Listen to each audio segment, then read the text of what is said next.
હા, એક તો નાનકડું ગામ, એમાં 12 જણા સરપંચની ચૂંટણીમાં ઉભા રહ્યા. ગામ મોજાણું 700 માણસની વસ્તીના 12 સરપંચમાં ઉભા રહ્યા તો આમાં શું ગામની પેઢી ઉઠી જાય.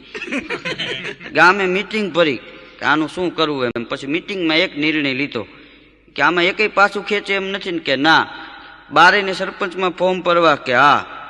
એ કે હાલો ભાઈ, ગામના નક્કી કર્યું કે આ 12 ને ગામના પાદરમાં કૂવો રહ્યો એ કૂવામાં નાખી દો. અગર દોયડે ઉપર વયો આવે એને સરપંચ બનાવવો છે.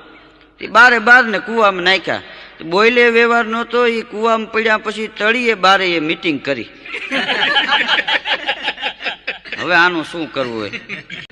એક જણો બહુ પૈસા વાળો એકને કે ભાઈ તું અહીં ઉભો રહે. તો કે કેમ? એ કે તારા ઉપર બીજાને ઉભો રાખીશ. તો કે એમને ઉભો ન રહું, રૂપિયા 10,000 લઉં, 10 આપું. 10,000 આપીને ઉભો રાખ્યો. બીજાને કે એના ઉપર ઉભો રહે.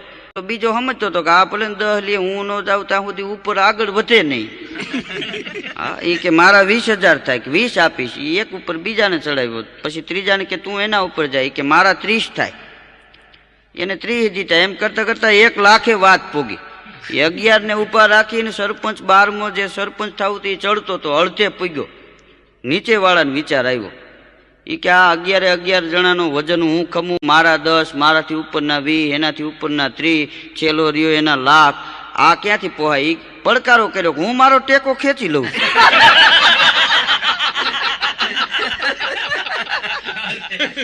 એ 12 હરડાટી પીડ્યા. કોકના ટેકે રાજ આલે.